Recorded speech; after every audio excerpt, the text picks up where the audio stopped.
Je suis diététicienne, c'est de formation initiale.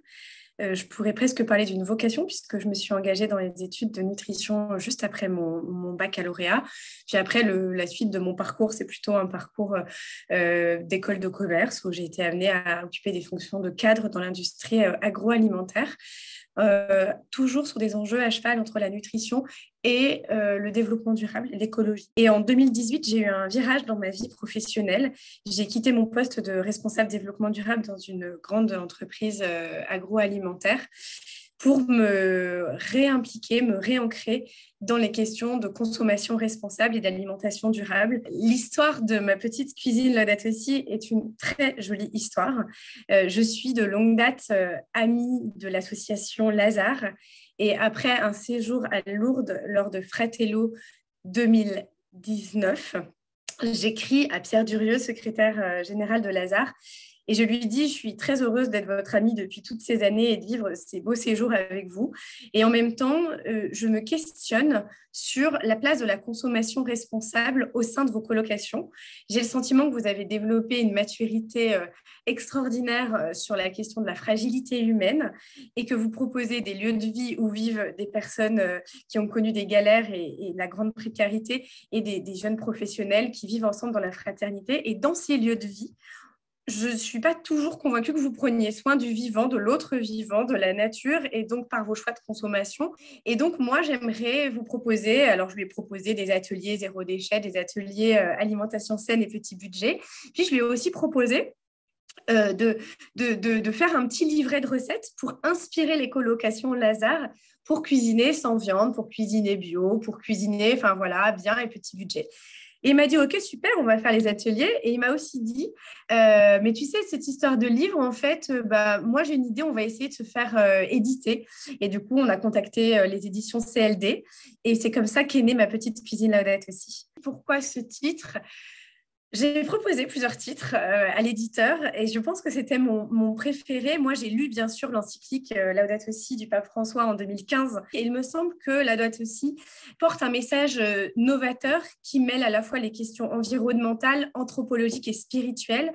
D'ailleurs, c'est une encyclique qui a été bien reçue au-delà du monde catholique et chrétien, par notamment les écolos, pour le dire très très largement. Et c'est vrai que de poser cette évidence que tout est lié et que en fait, les choix de consommation que je fais moi en France ont une portée et une conséquence pour mon frère qui habite plus loin, mais qui vit déjà dans un territoire où peut-être que les températures ne lui permettent pas de vivre dignement et ne permettent plus à la nature de produire une alimentation pour nourrir les populations. Et bien, en fait, le fait de mettre en perspective ces enjeux-là dans une logique d'universalité me semble être un propos très novateur. Et moi, j'ai eu envie d'inscrire mon propos très concret sur la consommation responsable et mes choix en matière d'alimentation dans cette philosophie de Laudato Si. J'ai voulu créer un ouvrage qui s'appuie vraiment sur des données qui sont le moins subjectives possible. Alors bien sûr, on trie toujours les données,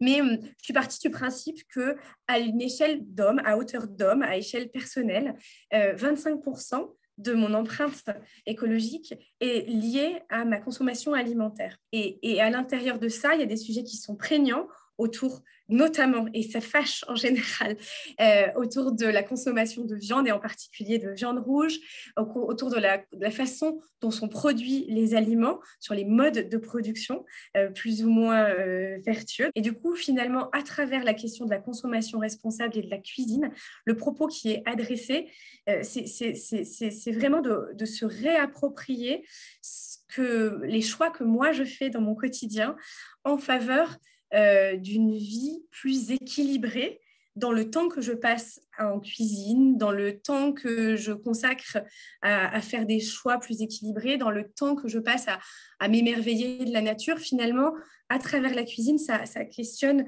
la relation qu'on a au vivant dans toute son intégralité. Quelque chose d'assez magique quand on cuisine, c'est qu'en fait, en cuisine, c'est les saisons qui décident, c'est la nature qui décide spontanément ce qu'elle nous propose. Et nous, l'homme, on est dans une posture où on reçoit ce qui nous est donné et où on peut mettre il y a quelque chose qui est précieux, qui est de l'ordre du cadeau de la nature. Plus on cuisine, plus on va s'orienter vers des produits qui sont bruts. Et donc, naturellement, les gens qui cuisinent vont avoir tendance à augmenter la qualité des aliments qu'ils vont mettre en œuvre vers plus de produits bruts. Et ça, c'est sincèrement excessivement salutaire pour la santé comme pour la planète. Et puis, il va y avoir quelque chose qui va participer à leur satisfaction personnelle et à leur ancrage et à accorder du temps à quelque chose de simple. Et c'est vrai que quand on sait qu'on passe plus de 3h40 sur un téléphone connecté, on a l'impression de ne pas avoir le temps. Et en fait, je pense que c'est vraiment une question d'organisation. C'est vrai que on a un petit peu dit que c'était un manuel de cuisine saine et durable.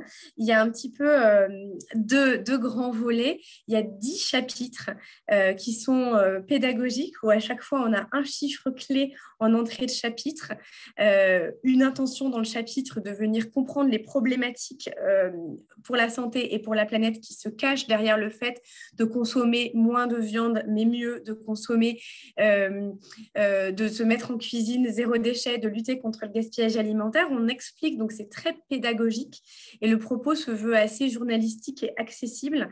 Et puis à la fin de chaque chapitre, on a des conseils pour avancer très concrètement sur cette thématique.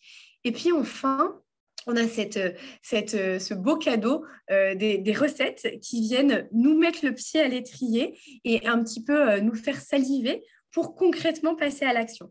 Mes sources d'inspiration pour les recettes, elles sont un peu variées. Je pense qu'il y a plus dans cet ouvrage des recettes qui me sont transmises par mon papa qui cuisine beaucoup, par toute cette culture culinaire familiale.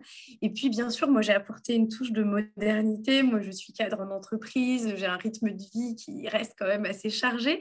Donc, j'avais à cœur de non seulement mettre en œuvre des denrées simples, mais aussi de proposer des recettes qui sont vraiment accessibles et qui donnent envie et dont on peut se dire « Ah oui, ce soir, je peux faire ça. » Et pas seulement ce week-end ou un jour peut-être quand j'aurai du temps, je ferai ça. Ma recette préférée dans ma petite cuisine Laudato Si, je dirais que c'est la recette de la soupe rustique de pois chiches, à la fois parce qu'elle est délicieuse, qu'elle réhabilite des pois chiches qui sont vraiment une source de protéines végétales à la fois délicieuse, très accessible et très riche en nutriments.